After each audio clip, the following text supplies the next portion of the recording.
దేవుని పరిశుద్ధ గ్రంథంలో నుండి ఆదికాండం 6వ అధ్యాయం మొదటి అధ్యాయం 25, 26, 27, 28 ఆదికాండంలో మన స్వరూపమందు మన పోలిక చొప్పున మనలాగా మనిషిని చేసుకుందాం, నరులను చేయదము అనే మాట ఉంటుంది. ఆ మాట చదువుదామా? మొదటి అధ్యాయము 27వ వచనం. దేవుడు తన స్వరూపమందు నరుని సృజించెను. దేవుని స్వరూపమందు వాని సృజించెను. 2:7.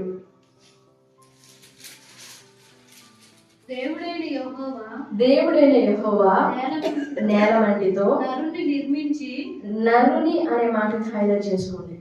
1:27లో నరుని సృజించెను, 2:7లో నరుని నిర్మించి వాని నాసికారంధ్రములలో ఊదగా మరల నరుడు. ఆ మాటను కూడా హైలైట్ చేసుకోండి. నరుని నిర్మించి నరుడు జీవాత్మ అయ్యాడు. ఇప్పుడు ఏ పోలికలో దేవుడు నరుని నిర్మించాడో, ఏ పోలికలో ఏ స్వరూపంలో నరుని సృజించాడో ఆ పోలికలో నిలబడడం, ఆ పోలికలో నిలిచి ఉండడం మనుషునికి చాలా కష్టమైపోయింది. నేను మంచి చెడుల జ్ఞానం పొందుకోవాలి. ఏం పొందుకోవాలి? మంచి చెడు అనే జ్ఞానం పొందుకోవాలి. నరుడు మంచి చెడుల తెలివి తెలుసుకోవాలి. మంచి ఏంటో చెడేదో తెలుసుకోవాలి. మంచిదో చెడేదో తెలుసుకుంటే I would be able to recognise what is holy and what is not holy. మంచి చెడులు ఎప్పుడైతే మనిషికి తెలుస్తాయో మనిషి హృదయం, మనసు మొద్దుబారిపోతుంది. When we come to have the knowledge of good and evil, our hearts and our conscience will die at the same moment. మన మనస్సాక్షి అప్పటికప్పుడే చచ్చిపోతుంది. ఎంతగా చచ్చిపోతుంది అని అంటే, even if you know what is good, you can't be able to do that. 6వ అధ్యాయం మొదటి వచనం చూడండి. నరుడు భూమి మీద విస్తరింపన ఆరంభించిన తర్వాత పుట్టినప్పుడు చూచి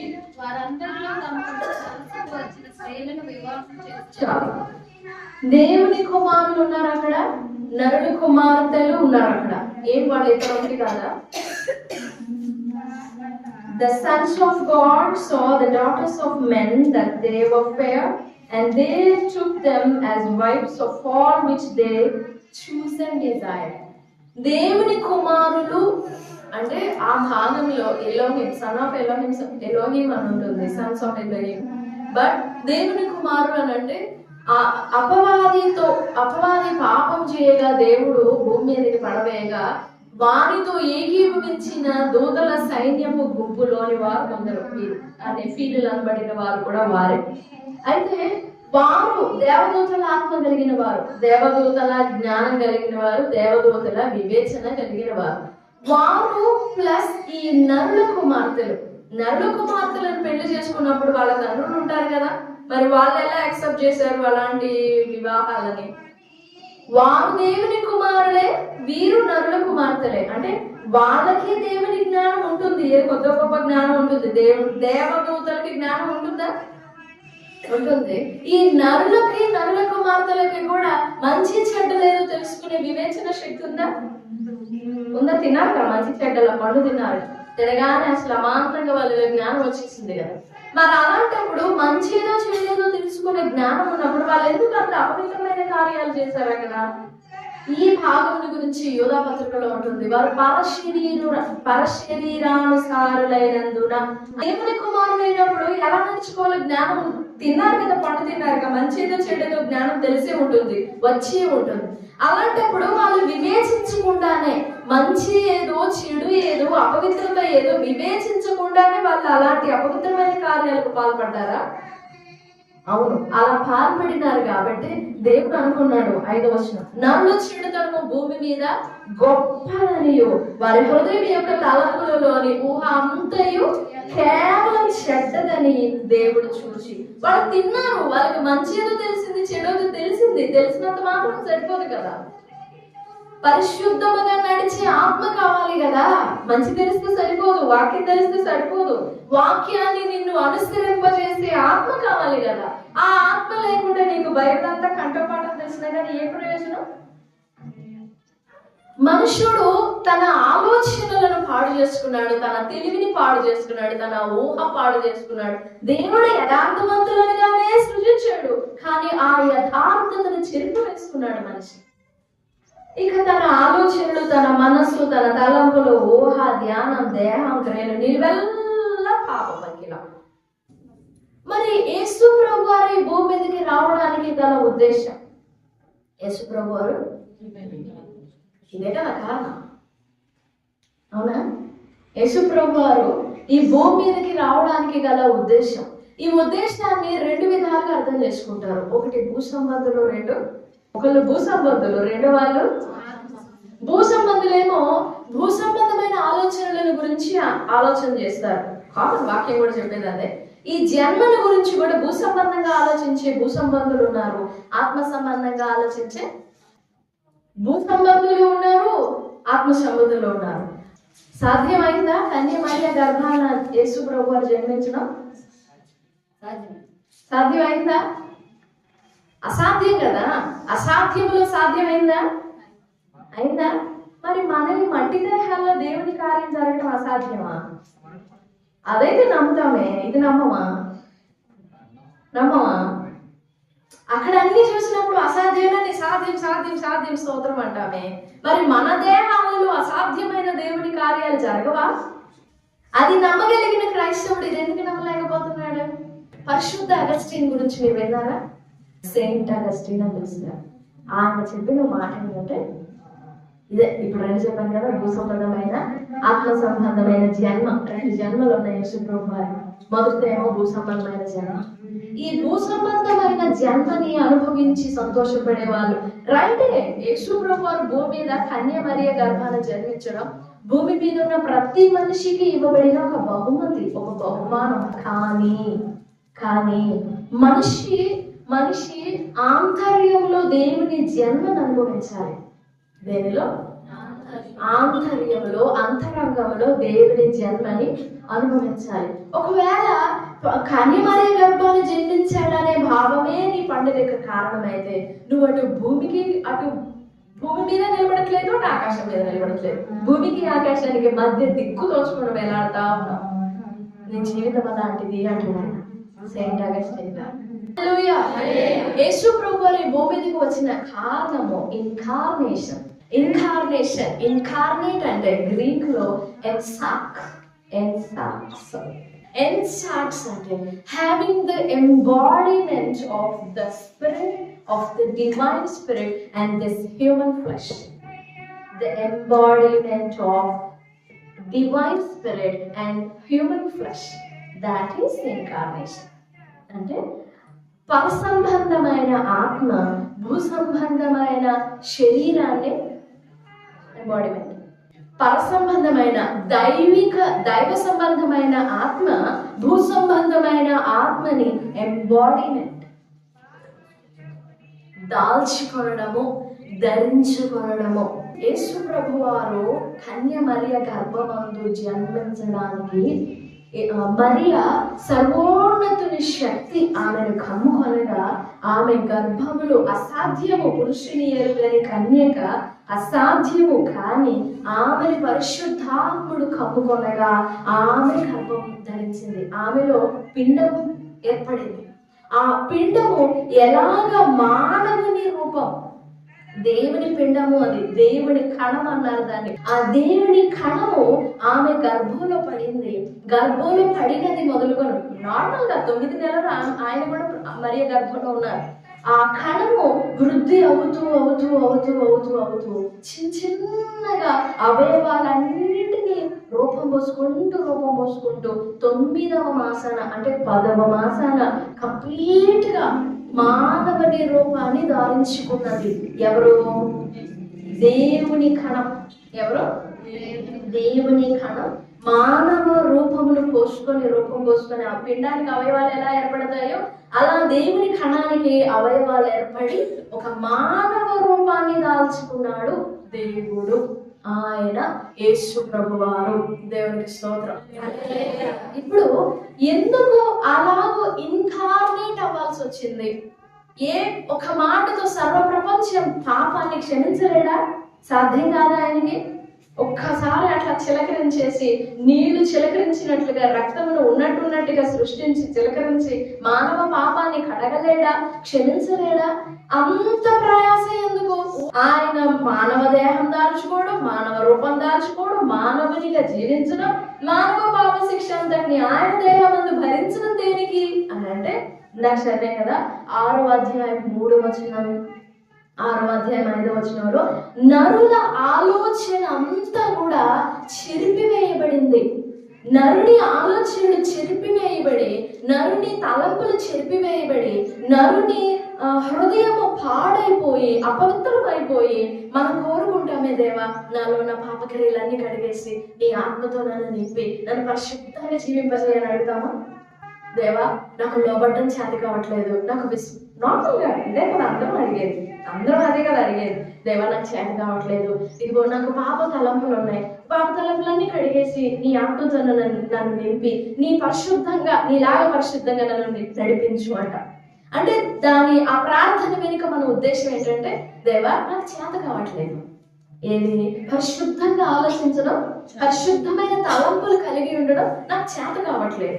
సో నన్ను కడిగేసి మీరు నాలోనికి వచ్చేసి నన్ను పరిశుద్ధంగా మీరు నడిపించండి. నా వల్ల అయితే కావట్లేదు, మీరు నా లోపలికి వచ్చి నన్ను పరిశుద్ధపరచండి.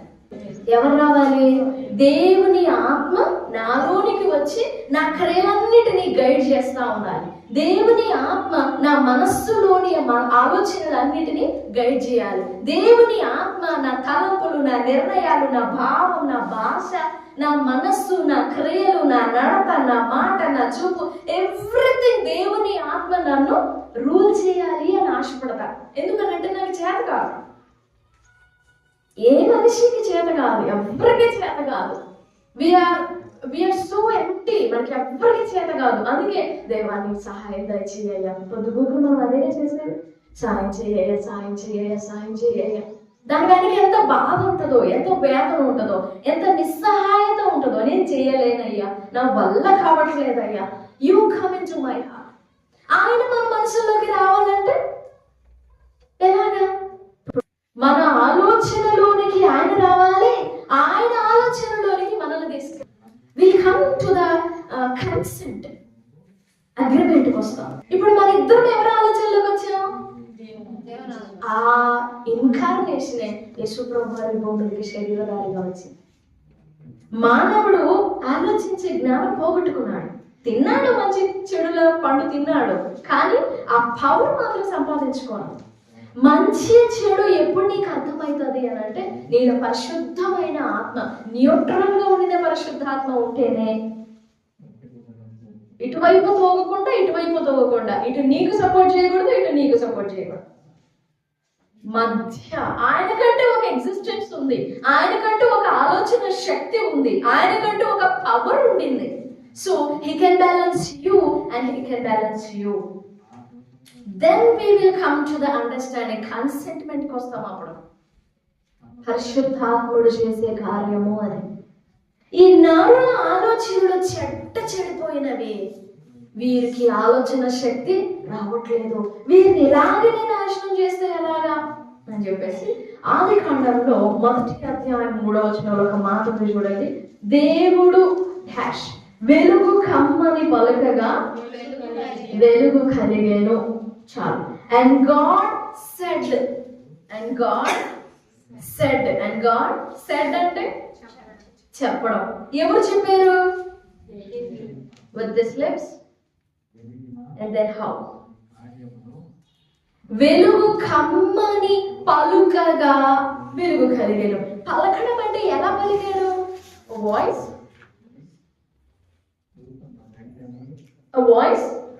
ఒక స్వరమా? అసలు ఏ ఆధారం, ఏ ఫామ్ లేని ఇన్విజిబుల్ వాయిసా?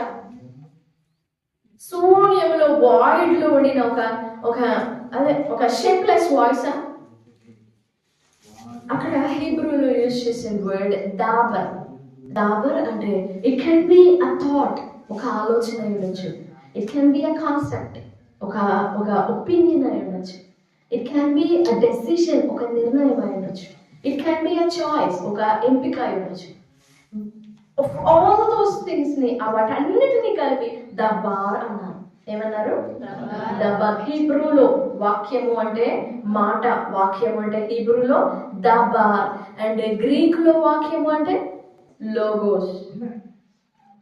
లోగోస్ సేమ్ హీబ్రూలో దబార్ అన్న, గ్రీక్ లోకి వచ్చేసి లోగోస్ అన్న ఒకటే మీనింగ్. ఒక ఆలోచన, ఒక పదం, ఒక మాట చెప్పడం, మాట్లాడడం, ఆజ్ఞాపించడం కూడా వస్తుంది. ఒక ఒపీనియన్, ఒక డెసిషన్, ఒక థాట్, ఒక కాన్సెప్ట్, వీటన్నిటిని దాన్ని బట్టి దేవుని ఇన్కార్నేషన్ మనం ఎలా అర్థం చేసుకోవచ్చు అంటే, ఇక్కడ 3వ వచనం, ఆదికాండం 1వ అధ్యాయం 3వ వచనంలో వెలుగు కమ్మని పలుకగా అని కాదు. For our understanding there was God said let there be light. కానీ ప్యూర్ వర్షన్ లో, ఒరిజినల్ టెక్స్ట్ లో ఉంటుంది లెట్ దేర్ బి లైట్ అంతే. God said let there be light కాదు, let there be light and there was light అంతే. ఒకరు పలికినట్టుగా లేదు, ఒకరు ఆలోచించినట్టుగా ఉంది. వెలుగుంటే బాగుండు అంతే, వెలుగు కలిగింది.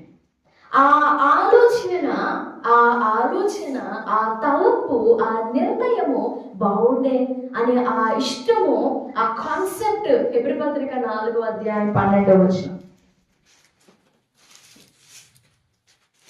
హెబ్రీ 4:12. అక్కడ దేవుని వాక్యము అనే దగ్గర, వాక్యము అంటే ఎవరు? వాక్యము అంటే ఎవరు? యేసు ప్రభువారని పెట్టుకొని చదవండి ఇప్పుడు. ఎందుకనగా దేవుని కుమారుడు యేసు ప్రభుల వారు, ఇప్పుడు చదవండి, సజీవమైన వాడు, బలము గలవాడై రెండంచులు గల ఎటువంటి ఖడ్గము కంటేనో వాడిగా ఉండి, జాగ్రత్తగా చదవండి, అర్థం చేసుకోండి, వాడిగా ఉండి ప్రాణాత్మలను, కీళ్లను, మూలుగును విభజించునంత మట్టుకు దూర్చు, హృదయం యొక్క తలంపులను, ఆలోచనలను శోధించుచున్నాడు. యేసు ప్రభు వారిని నమ్మితే పాపం పోతుంది. యేసు ప్రభు వారి రక్తమునందలి విశ్వాసం ఉంచితే దోషం కడగబడుతుంది, పవిత్రపరచబడతాం. ఎలాగా అంటే ఇలాగా, మనం ఆయన యందు విశ్వాసం ఉంచినప్పుడు ఆయన దేవుని వాక్యమే దబార్, దేవుని వాక్యమే లోగోస్. ఆ లోగోస్ అనే ఆలోచన మన ఆలోచనలలోనికి ప్రాణాత్మలను, కీళ్లను, మూలుగును విభజించున్నంత మట్టుకు దూర్చు, హృదయం యొక్క తలంపులను, ఆలోచనలను శోధించి శోధించి శోధించి తన కస్టడీలోకి తీసుకుంటాడు ఆయన. ఎవరు? వాక్యమై ఉన్న దేవుడు. అప్పుడు everything comes under his control. అలాగున మన ఆలోచనలు, అలాగున మన తలంపులు, అలాగున మన మార్గాలు, అలాగున మన నిలువెల్ల ఆయన కస్టడీలోకి వస్తుంది, ఆయన కంట్రోల్లోకి వస్తుంది. ఇది జన్మ, ఆత్మ సంబంధమైన జన్మ. యోహాను సువార్త 1వ అధ్యాయం 1వ వచనం 14వ వచనం. ఆదియందు వాక్యం ఉండెను, వాక్యము దేవుని యొద్ద ఉండెను, వాక్యము. ఇప్పుడు వాక్యము అనే దగ్గర నేను చెప్పాను కదా, దబార్, లోగోస్, ఆలోచన అని. ఆ మాటను పెట్టుకొని చదవండి. ఆదియందు దేవుని ఆలోచన ఉండెను, ఆదియందు దేవుని ఆ ఆలోచన దేవుని యొద్ద ఉండెను, ఆదియందు ఆ ఆలోచనే దేవుని ఆలోచన అంటే ఎంత గొప్పదో ఇప్పుడు అర్థమైందా? దేవుని ఆలోచనకి ఎందుకు లోబడాలో ఇప్పుడు అర్థమైందా? దేవుని ఆలోచన ఎందుకు పోగొట్టుకోకూడదో ఇప్పుడు అర్థమైందా? ఆయన ఆలోచన సదాకాలం నిలుస్తుంది. నేనెందుకు ఆయన దగ్గర మోకాళ్ళుని, ఆయన దగ్గర గంటలు ఎదురు చూడాలి ఆయన మాట్లాడిన దాకా అంటే ఆలోచన ఆయనది మాత్రమే. కాబట్టి నువ్వు లొంగాలి, కాబట్టి నువ్వు తగ్గాలి, ఎదురు చూడాలి, నీతో మాట్లాడేంత వరకు ఎదురు చూడాలి. 120 సంవత్సరాలు కానీ 430 సంవత్సరాలు కానీ వెయిట్ చేయాల్సిందే. ఎందుకు అనంటే ఈ నర రూపము మంది కాదండి. ఎవరిది ఇది? నర రూపం ఎవరిది? మొదటి అధ్యాయం ఆదికాండం 27. దేవుడు తన స్వరూపమందు నరుని సృజించెను.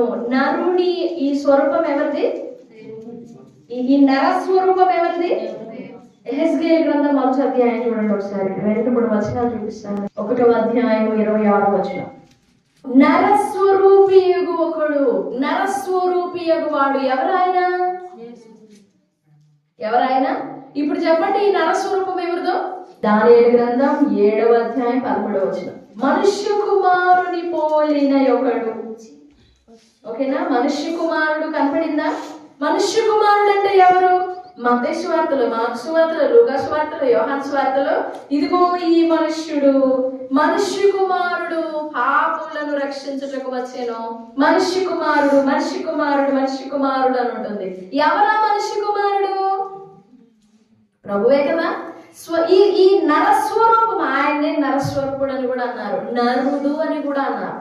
ఇప్పుడు ఇది పాత నిబంధనలో చూసాం కదా. ఇప్పుడు క్రొత్త నిబంధనలోకి రండి, ప్రకటన గ్రంథానికి రండి. ప్రకటన గ్రంథము మొదటి అధ్యాయము 13-18. ఎవరిని పోలిన? మనుష్య కుమారుని పోలిన ఒకని, ఆయన పాదములు మట్టుకు దిగుచున్న వస్త్రము ధరించుకొని రొమ్మునకు. ఇప్పుడు 18వ వచనం చూడండి. నేను మొదటి వాడను, కడపటి వాడను, జీవించు వాడను. మృతుడైతే ఎవరు? యేసు ప్రభువారు. మృతుడనైతిని కానీ ఇదిగో యుగ యుగములు సజీవుడనై ఉన్నాను. కాబట్టి మరణం, పాతాళం యొక్క తాళపు చెవులు నా స్వాది, నా దగ్గర కాదు, నా కంట్రోల్లో ఉన్నాయి అవి. ఇప్పుడు చెప్పండి, నరరూపం ఎవరిది? ఇప్పుడు మరలా ఫిలిప్పీ పత్రిక 2వ అధ్యాయం 4, 5, 6, 7, 8 వచనాలు. పైనేమో దేవుని స్వరూపం, 7లో దాసుని స్వరూపం ధరించుకొని తను తానే రిక్తునిగా చేసుకొనెను. మనుషుల స్వరూపము, మనుషుల పోలిక ఉండింది, దాసుని స్వరూపం ఉండింది, దేవుని స్వరూపముగా ఉండింది. దేవుని స్వరూపం కూడా ఉండింది ఆయనలో. ఆయన నీ ఆలోచనలలోనికి చొచ్చి, నీ తలంపులలోనికి చొచ్చుకొని పోయి నీలో జన్మించాలి. అప్పుడు చేసుకోవాలి నువ్వు పండగ. జన్మించాడా? లాగా నీ ఆలోచనలలో జన్మించాడా? నీ ఆలోచన ఆయనదైపో ఉన్నట్లుగా జన్మించాడా? నీ ఇష్టము ఆయన ఇష్టము, ఆయన ఇష్టం నీ ఇష్టం అయిపోనట్లుగా జన్మించాడా నీలో? లేదు. పోనీ ఆయననేమన్నా నువ్వు ధరించుకున్నావా? లేదు. సంబంధమైన జన్మ, ఆత్మ సంబంధమైన జన్మ. నువ్వు దేన్ని బట్టి సంతోషిస్తున్నావు? సంతోషించు. కన్య మరియ గర్భాన జన్మించాడు, సంతోషించాలి. ఓ పరిశుద్ధుడైన వాడు, పరిశుద్ధుడని నిత్యం పొగడబడుచున్నవాడు పాప భరితమైపోయి, పాప అంకితమైపోయి, హృదయం యొక్క ఆలోచనలని, ఊహ, ధ్యానం ఎల్లప్పుడూ కేవలం చెడ్డదైపోయిన మానవునిలో చొచ్చుకొని పోవనంతగా ఇష్టపడి తగ్గి జన్మించాడంటే ఎంతో గొప్ప. ఆయన అంత తగ్గి నీ ఆలోచనలోనికి చొచ్చి జన్మించినప్పుడు నువ్వు ఆయన ఆలోచనలోనికి చొచ్చుకొని పోవా? నీ ఆలోచనను ఆయనదిగా చేసి, ఆయన ఆలోచనను నీ ఆలోచనగా చేసుకొని నువ్వు చావమా?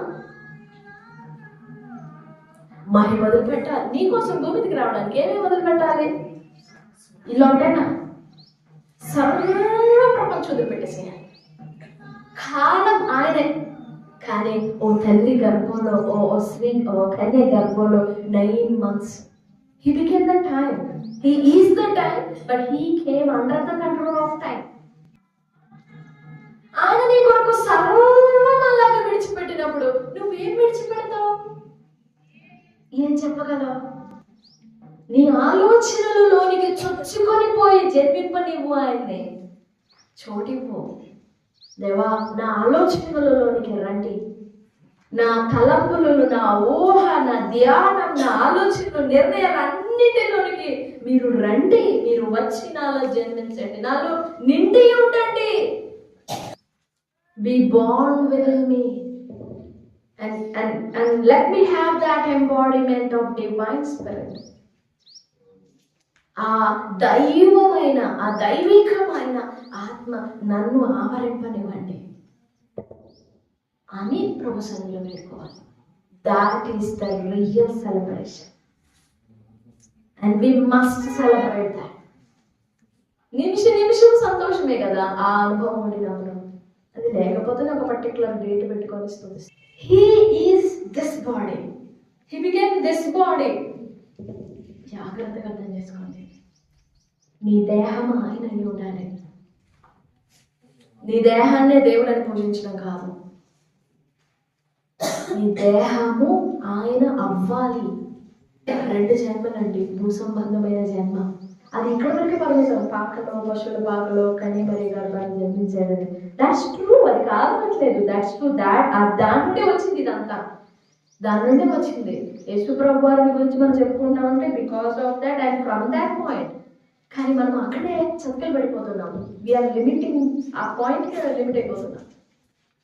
There is much beyond that. ఆయన మీలో జన్మించాలి, మీలో జన్మించాలనే మాట ఎంతవరకు అర్థమైందో.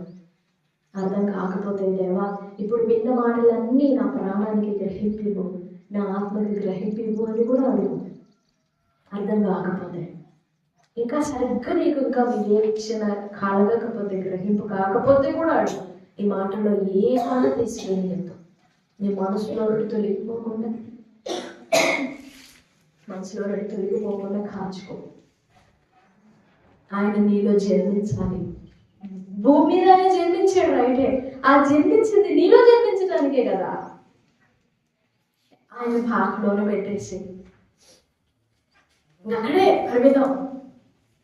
మరి అమ్మ గర్భాన, పశువుల పాకలో, ఆ పశువుల తొట్టిలో. How long will you keep him there?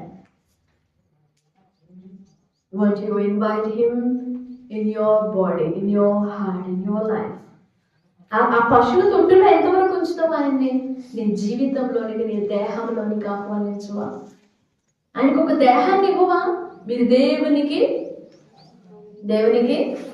ఆలయమై ఉన్నారని మీరు ఎరుగరా?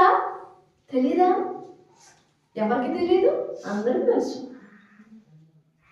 Are you the house? Are you really the body of God, body of Christ? Are you really the temple of Christ? నిజంగా నువ్వు దేవుని ఆలయమా? నిజంగా యోహాను సువార్తలో అన్నాడు, నా తండ్రి ఇంటిని ఏంటి ఎంత అపవిత్రపరిచేశారని అసలు ఎంత కోపం వచ్చిందంట ఆయనకి. ఇల్లు ఎలా ఉంది? అదే నీ జీవితం అనే ఇల్లు వ్యాపారపు ఇల్లుగా ఉందా? నా తండ్రి ఇంటిని దొంగల గుహగా చేయొద్దు. నీ దేహము, ఈ దేహం కొరకు ఆయన పాటుపడింది. పరలోకం నుండి విడిచిపెట్టి భూమి మీదకి వచ్చింది ఈ దేహం కొరకు. ఈ దేహాన్ని దొంగల గుహగా చేయొద్దు. ప్రభు సన్నిధిలో వేడుకున్న దేవా, నాలో మీరు జన్మించండి, నాలో మీరు జన్మించండి. ఆయన ఎప్పుడైతే నీలో జన్మిస్తాడో అప్పుడే నీ జీవితం ప్రారంభమవుతుంది. భూ సంబంధమైన జన్మను చూసి ఆత్మ సంబంధంగా నీలో జన్మించమని వేడుకో. నీ ఆలోచనలలో నీకు చొచ్చుకొని పోయి జన్మించాడు ఆయన, అది నువ్వు అనుభవించాలి. నీ ప్రాణాత్మ దేహ మూలుగు ఎముకలలోనికి దూసుకొని పోవనట్లుగా నీ ఆలోచనల తలంపులను శోధిస్తున్నాడు ఆయన నీలో జన్మించేదే. నీ జ్ఞానం ఆయన కంట్రోల్లోకి వస్తుంది, నీ వివేకం ఆయన కంట్రోల్లోకి వస్తుంది. నీ అజ్ఞానమా, బుద్ధిగేనట, నీకేం చేత కావట్లేదా, ఏం తెలియట్లేదా, అవివేకమా, అంతా ఆయన కంట్రోల్లోకి వస్తుంది. He will guide you. నీ మీద దృష్టి ఉంచి నీకు ఆలోచన చెప్పదు అన్నాడు కదా, అలాగా నేను నడిపిస్తాను. ఆ జీవితం కొరకు ప్రవసనలు వేడుకుందాం. ఆ గొప్ప కృపని మనం అందరం సంపాదించుకుందాం. దేవుడి మాటలన్నీ మనం ఇక్కడ దీవించిన కాక ఆమేన్.